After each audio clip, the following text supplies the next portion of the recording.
Welcome to Jeff's Journey, episode 80. It is crazy that I've recorded 80 of these things. I think this one's going to be interesting. It's going to be kind of crazy.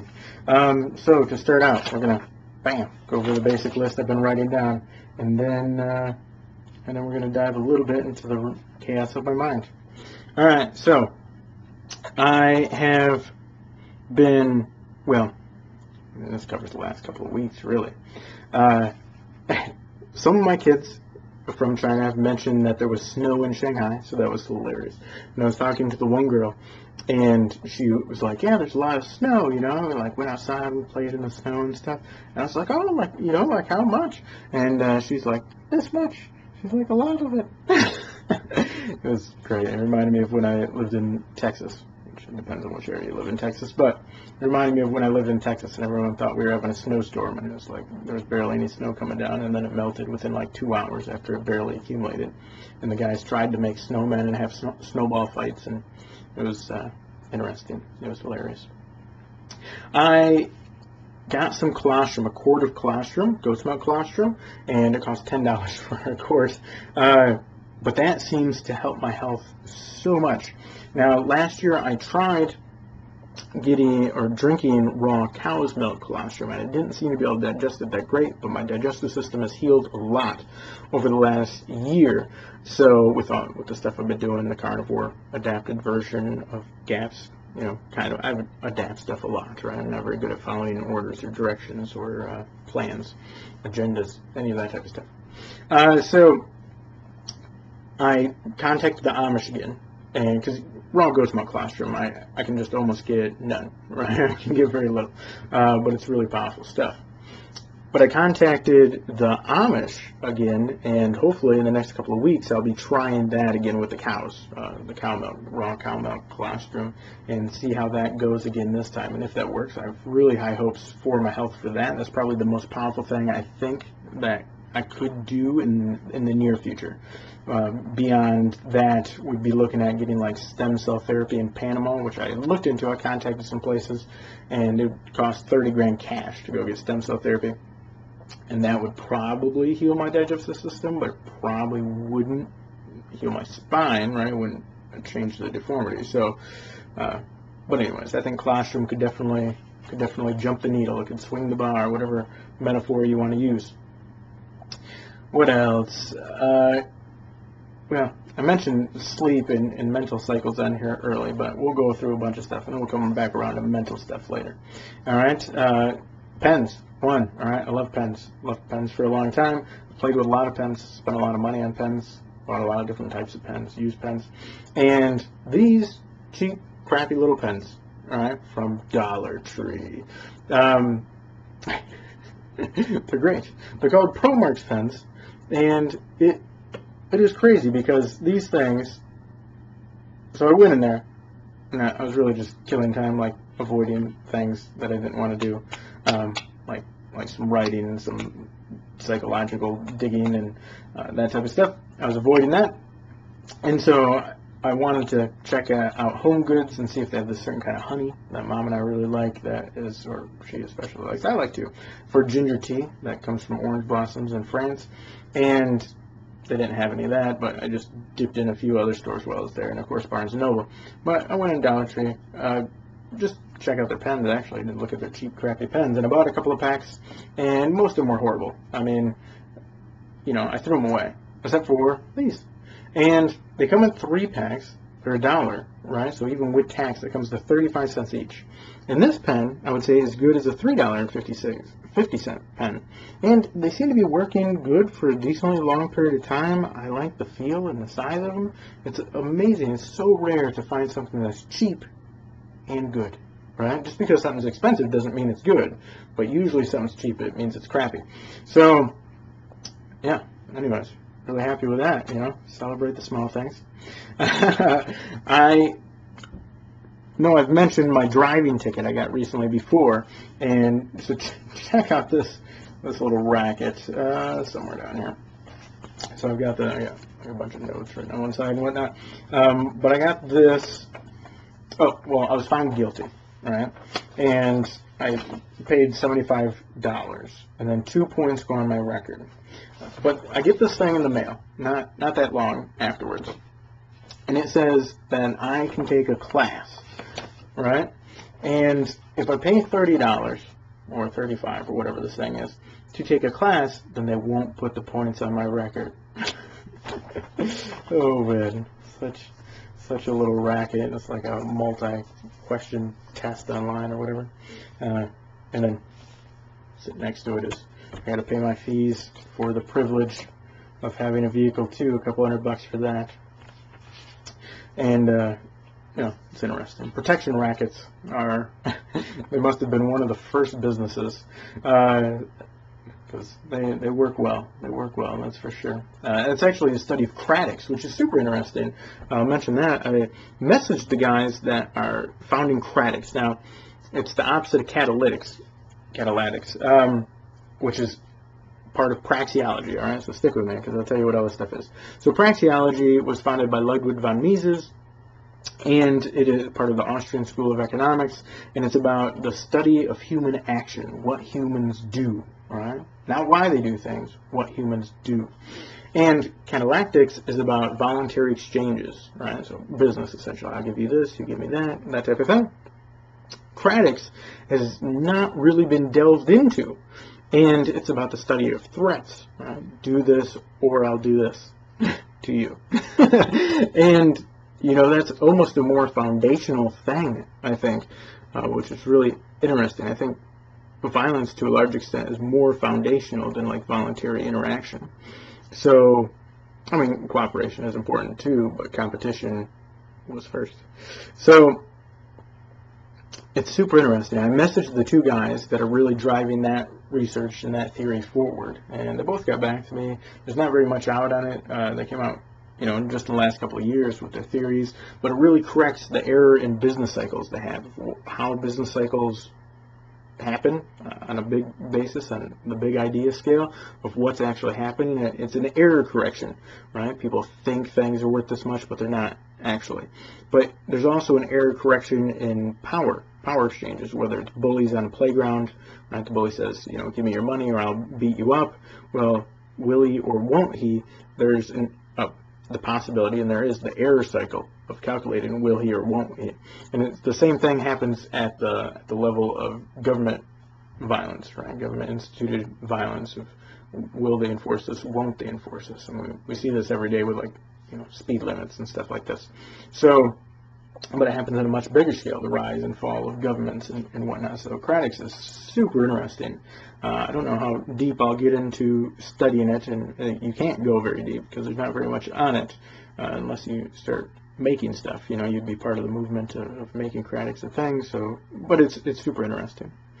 It seems like my concept of Jeff's razor was not very well received, which is the overall peace and prosperity of a society is directly proportional to the voluntary to involuntary exchange.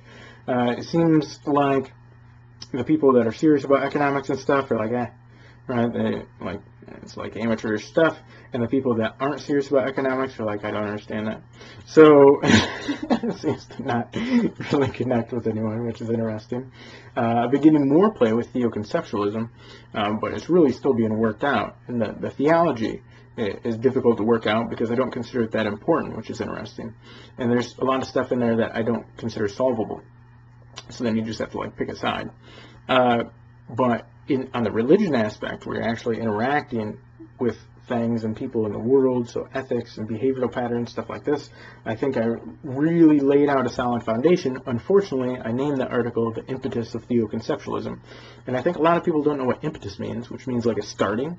So that didn't get very many views, but I think I laid it out there in there pretty good. That's definitely my best article on theoconceptualism so far, The Impetus of Theoconceptualism.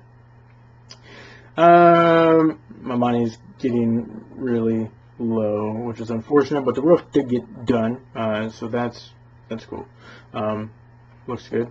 The guys lost a ton of nails and screws around the house. Mom and I have just been walking around the house picking up nails and screws. We probably got a half a box of roof screws total, which we were throwing them all away at first, and then we're like, we might as well save some. Jeez, we could sell these things back off, but just save them in case the roof needs it later. And we do have one extra sheet of metal too, so in case we need that. The hammer exercises have been going well, but this is from a couple of weeks ago. A couple of weeks ago, they were going well, and it really works good to use those light weights. People have a hard time understanding. I've had so many people compliment me on like losing weight and getting stronger and my muscles growing, because they notice, and it's cool and everything. But I don't think they believe me when, like, I work out once or twice a month for like 20 minutes with 6-pound weights, right? And it's like, you don't need any anymore, really, unless you want to. I think after that, I used to work out a ton. I used to work out every day for years and years and years, for hours every day, and it was more of a psychological thing than a fitness thing, which is really interesting. But it's weird. I don't think people believe me when I tell them I work out once or twice a month. Literally, I have the records. I keep track of everything, and I looked back the 1 month, and I'm like, man, I don't know how long it's been since I worked out. And so last month, so in November, I worked out one time, and it's kind of crazy. I applied for 2 jobs. One is Palfish, which is another teaching job, teaching English online to kids in China, and it's all over the phone, which is interesting. So Raymond, my cousin, gave me that nicer phone not too long ago, which is cool, so I can do things like this now. And before, the phone I had before wouldn't run a program like this well. And here's the basic program. You can see I put up my profile picture with an alligator, and it's more of a market setup, so they're not assigning you classes, but there is a spot where they can schedule classes for you, and then you have to sign up for 10 hours a week. So I'm approved for the one, but not for the other, it seems like. But they don't really communicate with you, which is interesting. And then it's more of a market type thing, so you like put an ad on there. It's essentially it's kind of like putting out a classified ad, and then people can come in and pick you to be their teacher at a certain time. So I haven't played with it a ton because, well, I played with the one day and no one signed up. So I don't know exactly how to work the system well. And then I applied for another job, which is simpler. It's an online customer service job where you get, it's piece rate, which is interesting. It's on how many tickets you resolve for customer service. So, you message Amazon, and then, like, it'll pop up on my screen, bing, and then I would accept or reject it. And if you resolve the ticket, when you resolve the ticket, you get paid a certain amount. I don't know how much. And I should find out this week, I think, if I'm getting that job, and then I need more details on how much it would be and stuff like this. Oh, yeah. So, I'm bad at focusing and at controlling attention, which is horrible, right? Because, like, if you were going to say there's like a #1 life skill, you could definitely make the case that that's being able to control and direct your attention. But I've done a lot of cool stuff all over the place, which is interesting, and that's part of not being able to direct my attention, because I'm over here, over there. And there were some things that I started and then didn't complete that I was just looking at recently. One was a Ninja Warrior design contest. American Ninja Warrior is really cool. I like the show. And they have a design contest you can submit. And I thought about it, and I wrote down some notes. Actually, I've got some stuff over here. And drawing little pictures, potential designs for obstacles. It's an obstacle course race. And never got them submitted. I was like, oh man, I gotta get that finished off. We went back and it's closed, So you miss opportunities. Did the same thing with, well, I got the thing from Mensa, the High IQ Society, about interviewing for Who Wants to Be a Millionaire. And I flopped the interview. So it was different than I expected, and I wasn't able to adjust in time, and I just flopped the interview. And then, but we got another one recently for Mental Samurai, and I'm not sure exactly what the show is, but I was like, all right, I'll put that on my to-do list, and I never got to it, and I think it's closed now too. And then I got approved to try out for setting a Guinness Book of World Records for writing the fastest email on a tablet computer, which it's weird that they keep that as a record. They don't even have all the records that they have set on their website because there's so many. It's like hundreds of thousands of things that they keep records on. And I could definitely break the record because there is no record. So the minimum time right now is 4 minutes. So as long as you're able to write an email on a tablet computer in under 4 minutes, you could have this Guinness Book of World Records record. And then it'd be awesome, right? It'd be like, Jeff Martin, Guinness Book of World Records holder. But it's quite an endeavor. You need 2 official timekeepers, 2 official witnesses that are separate, and video log of everything. So you have to organize some people to set this weird little inconsequential record. So I haven't pursued that. I don't know if I will. We'll see. I watched the entire show of A Million Little Things over like the last week, 10 days, something like that. Oh man, you can see on here too. My nose is a little bloody. Yeah, we'll get to that. And wow, that is mind blowing. I don't know if that helped me psychologically, disturbed me psychologically, or what. But that is a crazy show. You know, it starts right off with a guy committing suicide, and then goes with like the consequences to his friend group after that. You know, and there's some mystery and intrigue, and it's a little soap opera-ish, but not as bad as soap operas. So that's interesting. Also, my debit card was compromised, so my debit card is useless. It's shut down, you know. This one, let's see. Bam, Huntington. No longer useful debit card because I don't know where it got compromised. Because I'm relatively tight on that stuff, or try to pay attention to it. But someone in Oregon tried to buy like $560 worth of Nike shoes one night, and and I woke up to a text message saying, "Did you make this transaction?" And, no, and then they shut off the card. So I don't get charged the amount, which is nice. So Huntington did really good there with the security feature. And it'll take 7 to 10 days to get a new card shipped out and everything. Now, luckily, I use a website called privacy.com. So I have some cash, right? So I try to have some cash on reserve because what if something like this happens? You know, I mean, you need some cash. So you know, over the last handful of days, I've been using cash, but going down fast, man. And you know. It's funny when you show kids a bunch of cash, they think you're rich, and by kids I mean everyone up through their 20s, because I've been at colleges where people think that if you have nice shoes you're rich. Very weird concepts of money, which I suck at having or accumulating or getting or earning money, but nevertheless I think those ideas are really weird. So if you hold up a bunch of money, so when people think you have money, but not realizing that you could owe a bunch of money in bills, which I do. So you know, I'm negative even though I can hold all this cash. But yeah, I use this website called privacy.com too. So if I think any transactions are going to be sketchy online, I use privacy, and it will generate, it links to your bank account, and then it generates a credit card number that you can set strict limits on and stuff like this. And if that card number is compromised, you can just shut that card down. And that works great. Oh, I think an eyelash just fell out of my eye. But I might start using that more now. And so what I've done is like different, you know, I had that debit card linked to different things like my phone, and which I still haven't switched over, my car insurance, my Amazon account, you know, I pay the internet on that card, a bunch of this different stuff, and I might switch over to just using privacy, so that if any single one of those other things is compromised, then my account overall isn't compromised in any way. The only issue with that is it creates a focal point of if privacy ever is compromised, then you're screwed.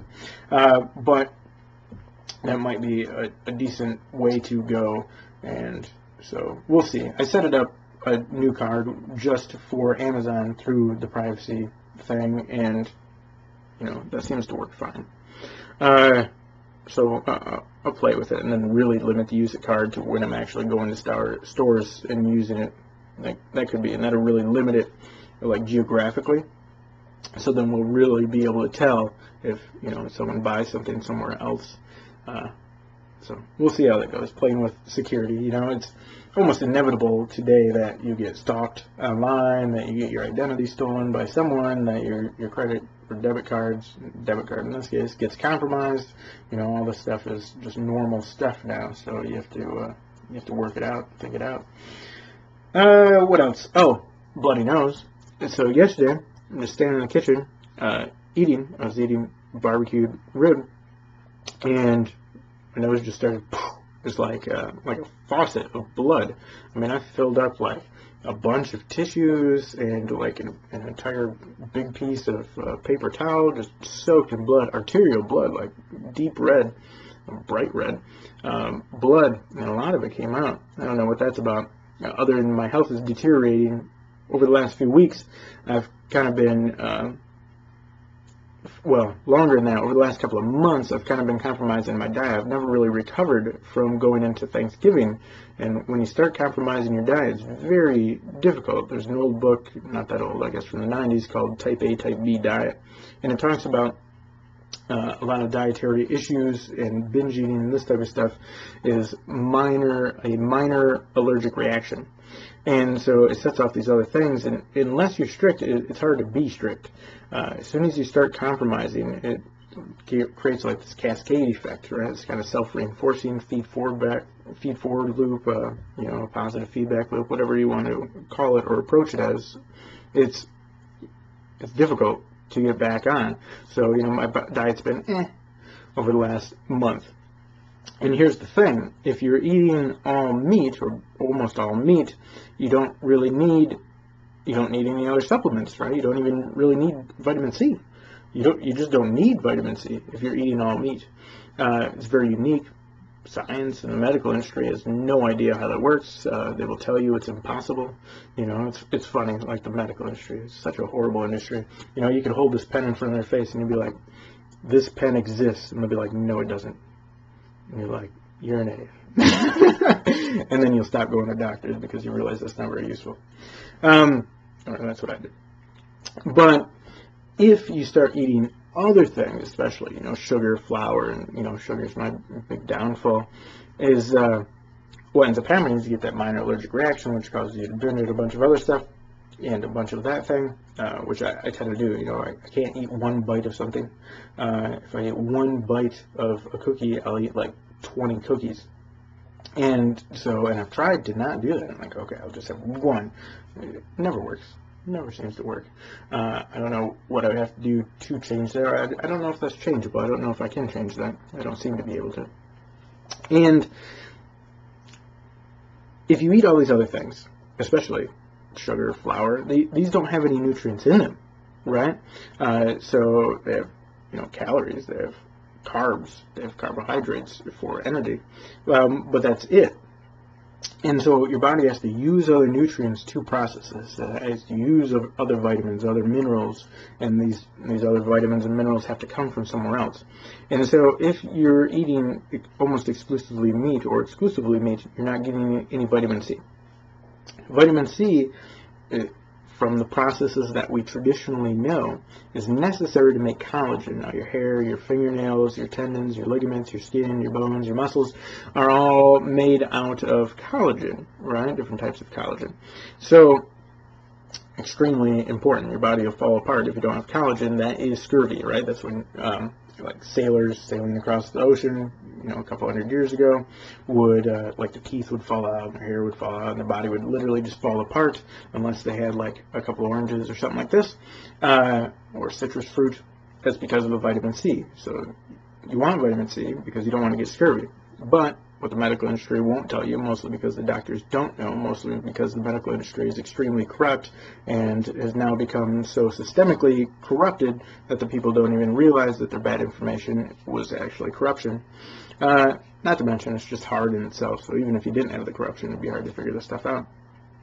And, I mean, there's a major systemic problem in that the best customer for a doctor is someone with a chronic health issue. right? It's a hard thing to resolve, right? It's my best way to make money is to have someone with a chronic health issue. It's just this inbuilt conflict of interest that is, scary. Nevertheless, they won't tell you that African diseases, if you take vitamin C and you'll basically guarantee yourself you get an African disease if you go there, especially East Africa, which is where I was, and when I was taking a ton of vitamin C. And that the medicine won't kill like the bacteria and the viruses if you're taking vitamin C at the same time. So vitamin C completely screws you over for them, which is why humans don't make vitamin C internally, right? That's why humans evolved not to make vitamin C. A few other animals have, shrike birds and stuff like that. Fish don't in general. Guinea pigs, but most other mammals, almost all mammals and birds, make vitamin C internally, just in the liver, right? You don't have to feed your dog vitamin C or the cat, because they both make vitamin C just naturally in their liver.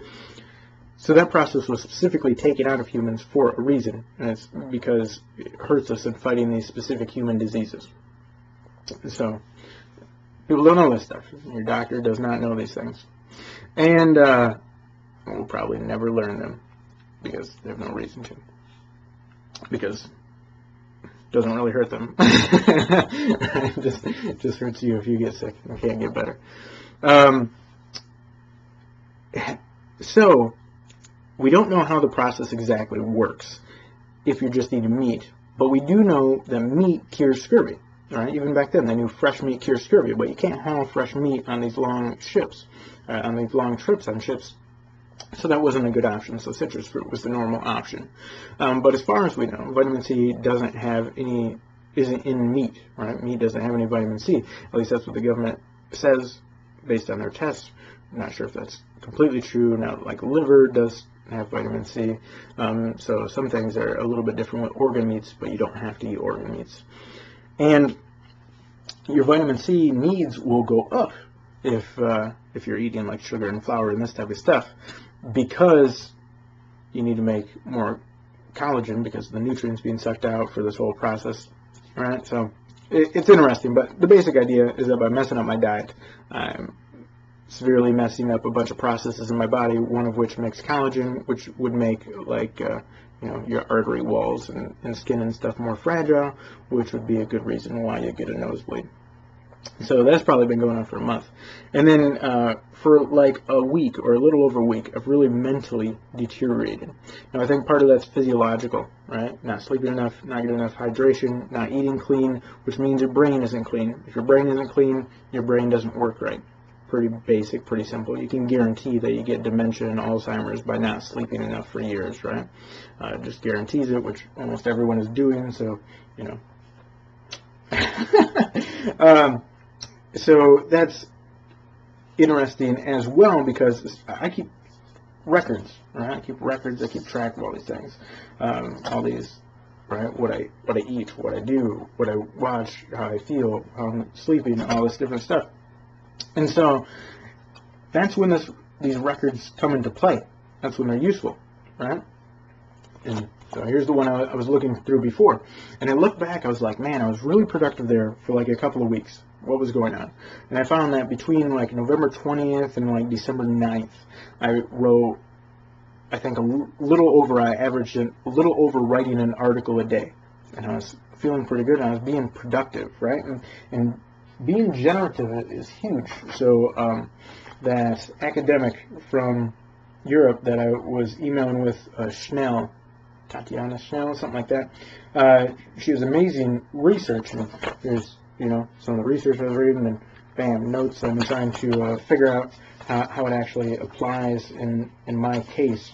And what all this says is based on certain personality traits.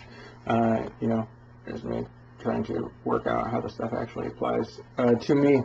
Based on certain personality traits, certain things lead themselves to you feeling meaning in your life, right? Which basically feeling meaning in your life is the opposite of feeling depressed and suicidal. So, actually super important.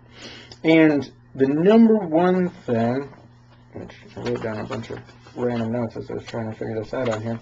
So based on my personality, like the super important things are generativity, right? Being productive, which I'm very inconsistent with, and have a hard time being consistent with, and self-compassion, which is interesting, spirituality, meaningful work, and joy of working and self-development. But only things, right? The curve is exponential, so the few important things are way more important than the rest of all the other important things. So generativity and self-compassion are high, right at the top. But I think there might be an issue here. I'm confusing causation and correlation. I'm not sure if being generative is causing these people to feel like there's meaning in their life, or if feeling meaning in their life is causing these people to be generative. And I was thinking at first, right, because it was from a few weeks ago or a month ago, I was really working on this, and I was thinking, all right,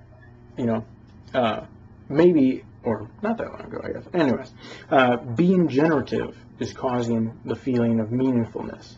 But now, as I've seen the trend go up and down in me, I think it's the other way. I think it's the meaningfulness that is causing the generativity, and there has to be some spark before that. So anyways, I was looking back at all this stuff, and I found several patterns in all of these, and this notebook is entirely full.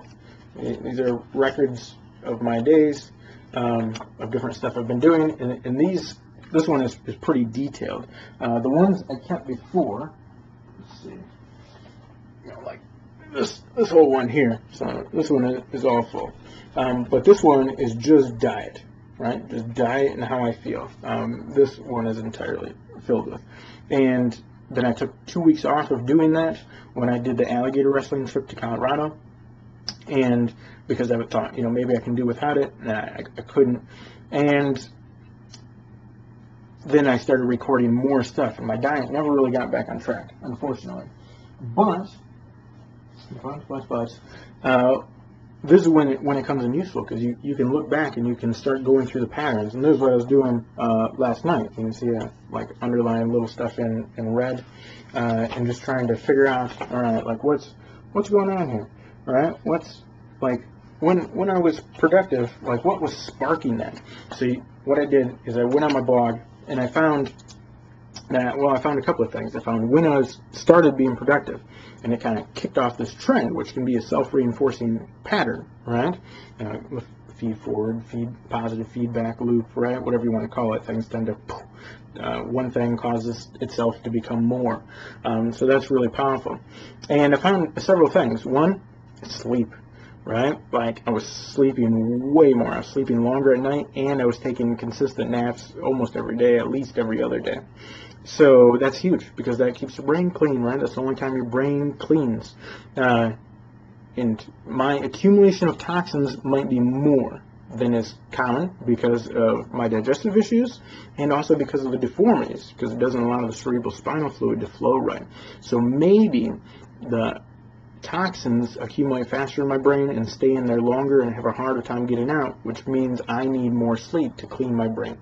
So that is huge, right? That's a huge pattern to recognize. I mean, obviously, like, we should all know that. It's pretty basic, but it's nice to see the records, see the reports, and say, this is the thing, this is the cause, right? This is the cause. And then water. I was sipping on water or tea, ginger tea, just water, flavored with ginger, all day, like water. So I was hydrated, and I was sleeping more. So that clean brain, right? That's number one pattern. And then what I found is that I was reading certain things. So one, I was reading more fiction, which is interesting, right? I was reading these books. So, Going Postal by Terry Pratchett, right? This is great. This is genius. The show is genius too. That is great stuff, and it's hilarious, and it's so witty. It's really good. And then I was reading Lord of the Rings, right? I'm like halfway through that sucker, and I have some interesting comments on this too. So I was reading more fiction, and I feel better when I read fiction. I was also reading some nonfiction, like these. All right, so Love and Hate by, look at that name, Irenaeus Ebelspelt, who's the founder of ethology, which is the study of animal behavior, and there is human ethology, right? Super good stuff. And theory and history by Ludwig von Mises, who's the founder of praxeology, which is the study of human action more from an economics perspective, right? That's catalactics and cratics. That's where that comes from. And these are great, but I was reading very little of these, right? I'd read like a page. And then I would read more fiction, and I just feel better when I'm reading more fiction. And I have a hard time writing if I read too much nonfiction. That's what I found. I think it kind of uses the same mental process, but I've been writing mostly nonfiction. So I'm not sure if, and I've heard of writers, right? I have Dorothea Brand is somewhere in this pile of writing books that I can reference. I tend to study things more than do things, and so I've probably read more books on writing than I'll ever write. But Becoming a Writer by Dorothea Brand, really old, right? Early 1900s. She says she cannot read fiction when she's writing. It'll mess it up, which is interesting because, like Stephen King, his book on writing is great too, and that's over here as well. He's completely different, right? He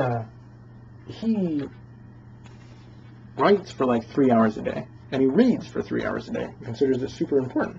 Otherwise, he can't keep going. So it's interesting, and I'm not sure, but in some way, reading seems to be messing up my writing.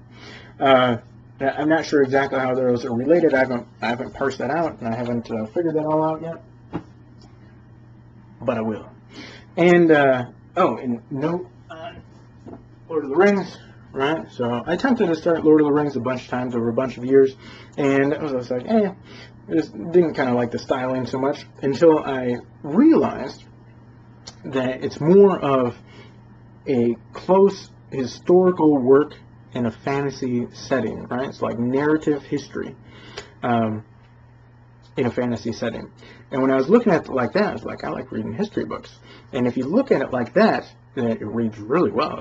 It's excellent. You know, I read a little bit every day now. And so what I was thinking about that, and I was thinking about this book, Dark Ages by Valerie Price, which is an interesting take on vampires.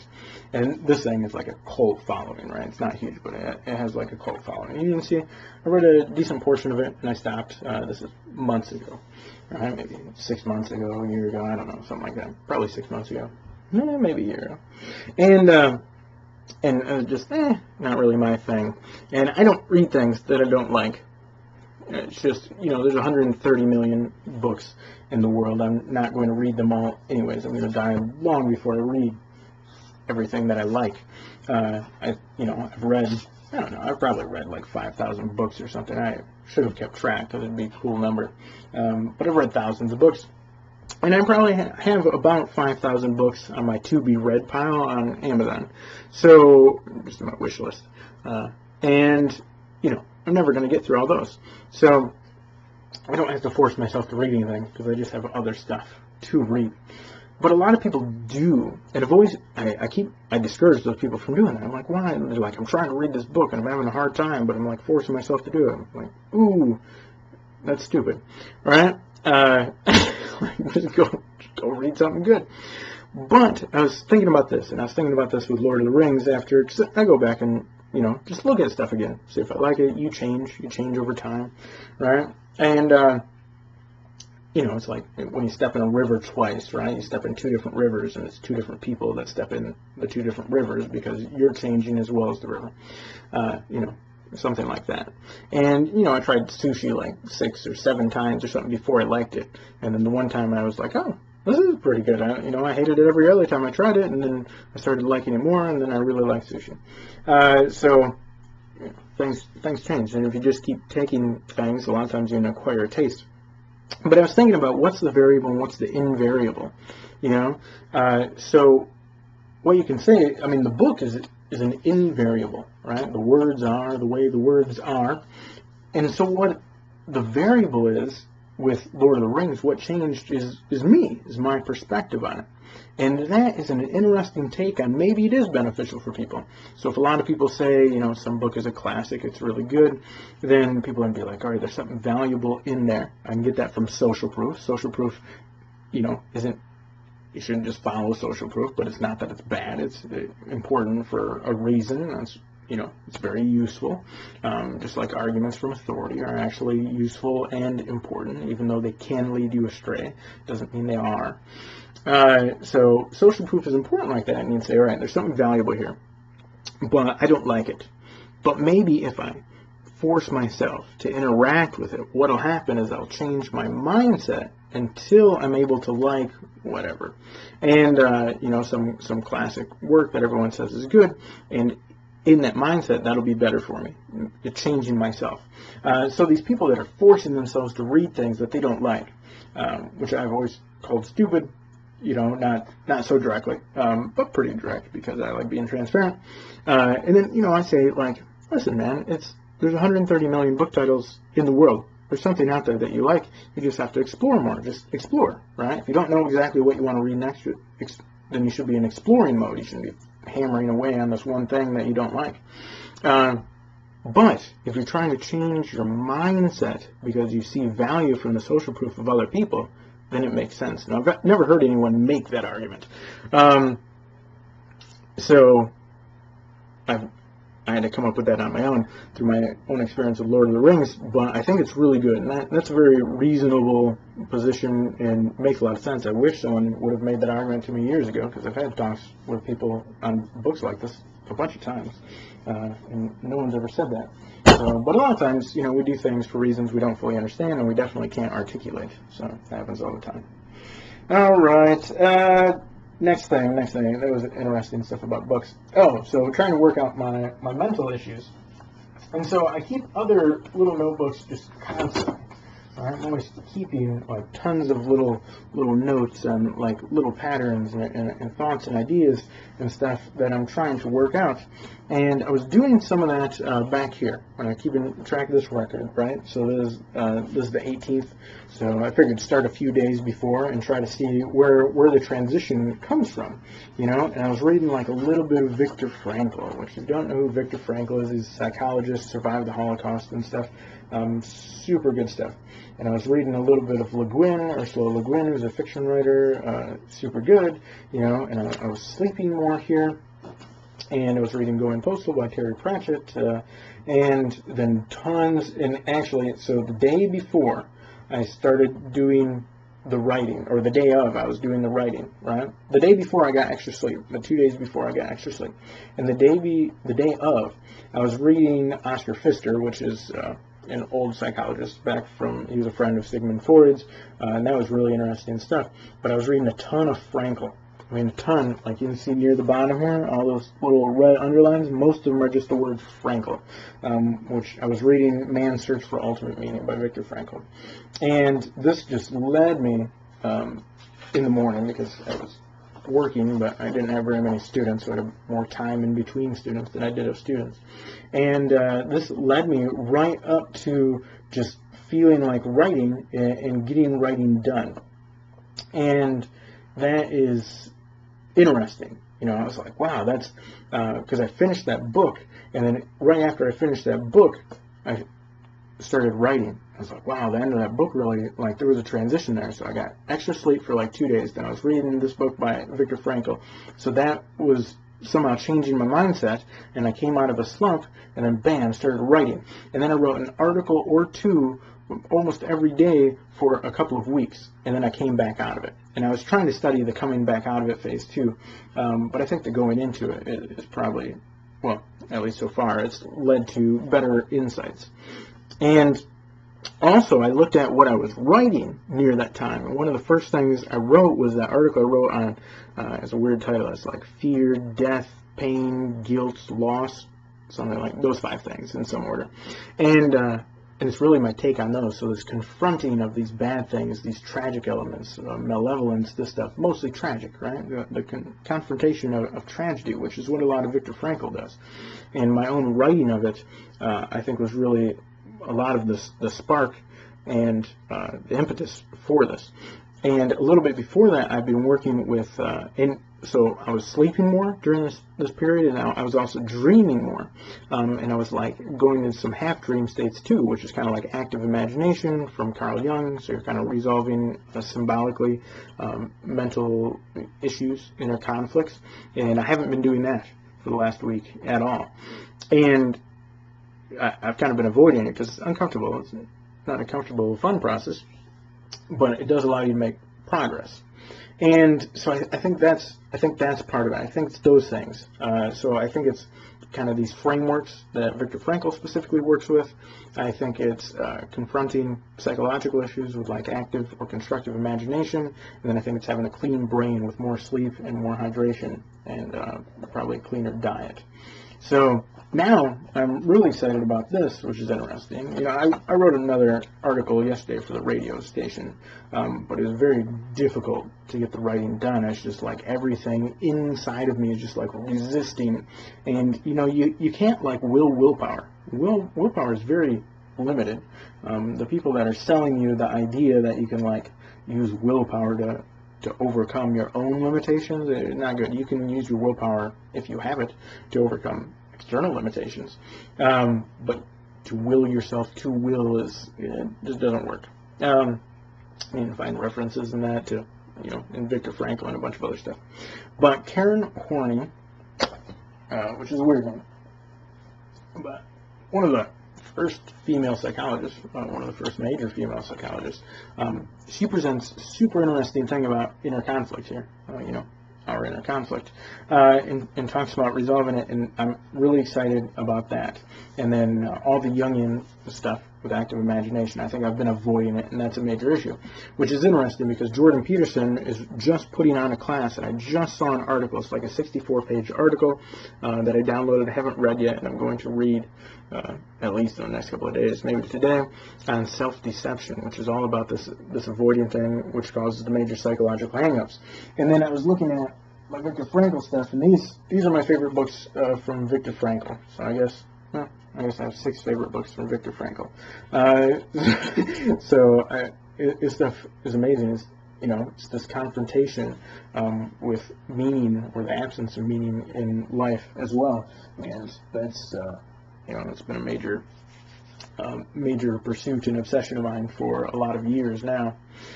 So over a decade, you know, ways over a decade, and so I think it's all that stuff. It's all those mental frameworks. And, you know, I'm good at figuring out the means of getting from point A to point B, but I'm really bad at doing the things to get from point A to point B. And I'm especially really bad at planning and then doing. I'm good at not making much of a plan and bam, just doing it, or not doing anything. But I'm not good at making a really good plan. I'm good at making a sketchy plan and bam, jumping into it. I had someone mention recently that, you know, they watched one of my videos and I was mentioning that, hey, I might go alligator wrestling. And then like to watch the next video and I was like, hey, I went alligator wrestling. You know, I just made like a sketchy plan and then I was, boom, execute on it. And I do well in that situation. And I'm pretty good at making good plans, but I'm not good at making good plans and executing them both, which is what you need to do like business stuff. I mean, it's, you know, has to be done that way. So one of the things, I mean, there's a bunch of things, you know, that I have plans for on growing, like for novels. Lawrence Block talks about this, and he's in this pile too. Let's see, where are you, Lawrence Block? Somewhere down here. There it is. Writing the novel. Boom. From Plot to Print by Lawrence Block. Super good book on writing. He talks about to learn plotting, which Christopher Paolini, the guy that wrote the Aragon series, was talking about this at Grand Rapids Comic-Con when I went there on his panel. He was saying that plotting is what brought him success, right? He became a super successful international best-selling author in his teens, and he said plotting was the key, and he found out afterwards when he couldn't write good novels afterwards, that he'd been executing on the same plot for so long he forgot how to plot, and then he couldn't write good books, so he had to relearn how to plot, and then now he's becoming successful again. Where you look through someone else's book and you break down the plot yourself. Not through looking at the breakdown of the plot through someone else. You break it down yourself, and that's the best way to learn plotting. And then, like scripts, I love shows, and I have scripts. These are all the Poldark scripts, right? One of the best shows ever put on television. I have all the scripts. I have the script for, A Knight's Tale, which is a great movie. And I hate reading scripts. I like the shows, hate reading the scripts, but if you want to write scripts, the best way to do it is to study these scripts. I know the means, but I have a hard time executing the means to get the ends. And more than that, and this is huge, I have a hard time staying focused on a certain end, right? The question, what do you want? I have a very hard time answering that. From day to day, I'll answer it completely differently, and so I'm going in completely different directions, and I can't line up my execution over time. There's a major issue, and it's, I'm in the 0th percentile for conscientiousness in both categories, and I'm in the 97th percentile for openness, and so my personality is naturally leaning that way. So I have to change that if I want to execute on stuff and get stuff and succeed and do all that type of stuff. You have to be consistent over time. I mean, it's just necessary. So it's interesting. It's interesting that the ends are huge, and I think some of these things that I've been avoiding psychologically in creative imagination are about resolving my issue with selecting and consistently pursuing certain ends. And I have I think some of my business ideas are really solid on. I'm writing down notes all over the place on how to structure lessons. I was just talking with Uncle John this morning on Facebook about the class I had this morning with a student. It was crazy. We went through a textbook, and then we watched a music video from Five Finger Death Punch, Jekyll and Hyde, and then we looked at Quidditch. We looked at the real Quidditch, which is college sport, which is cool. I've been to a tournament through Grand Valley.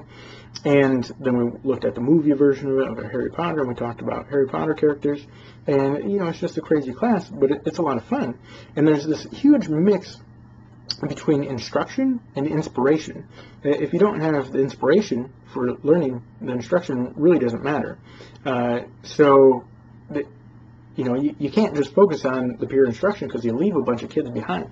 And to a large extent, businesses use like a shotgun approach, and classrooms use a shotgun approach, right? They're not trying to succeed with every kid. All the classes I do, all the teaching I do are one-on-one. So you're shooting for a 100% success rate, which is insane. You don't have like 30 kids, and like if 20 of them do good, you're doing good, and if 10 of them suck, right? You're like mostly doing good, or even 25 or whatever. You're really trying hard to succeed in every case. And it's difficult because I succeed in most cases, but not in all cases. And it's interesting because I have found that some kids, right, they come in, they're motivated, they're inspired, bam, now it's just about quality of instruction. You can set it up for them, and they can knock it down, and you can make progress like crazy.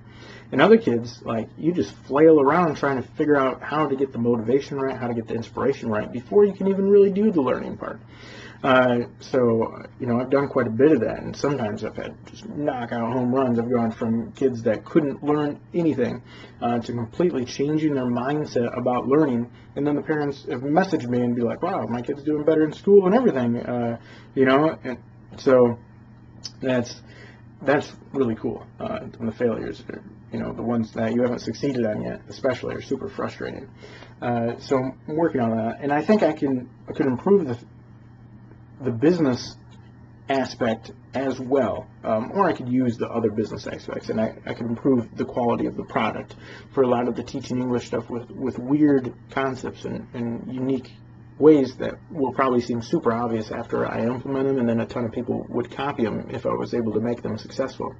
And I think that would improve the landscape. So that's kind of interesting. Yeah, wow. That's a lot of interesting stuff. All right, I could go on, but really I'm just pontificating at this point, which means talking without much substance. All right, you have a good day. I appreciate you watching the video. And, it's interesting, really laying yourself out like this. I think it's really good. I think it's really helpful. Being so transparent, I kind of just believe in transparency anyways, just as a foundational thing. And, a lot of society doesn't operate like that. But I think it feels good. I think you don't have to worry about hiding anything or anyone finding out about anything. This is interesting. All right, I'll make this last point. On shows like A Million Little Things, you'll notice almost all of the plotting to make the conflict, right? Because they need conflict for there to be something on the line. It's almost all about secrets and lies, right?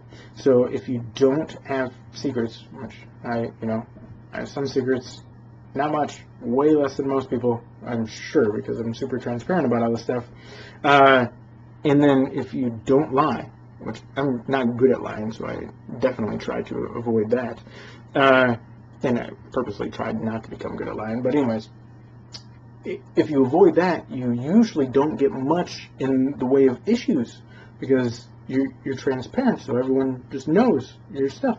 And you're not lying, so there's nothing to figure out. You're not trying to hide anything. There's no secrets.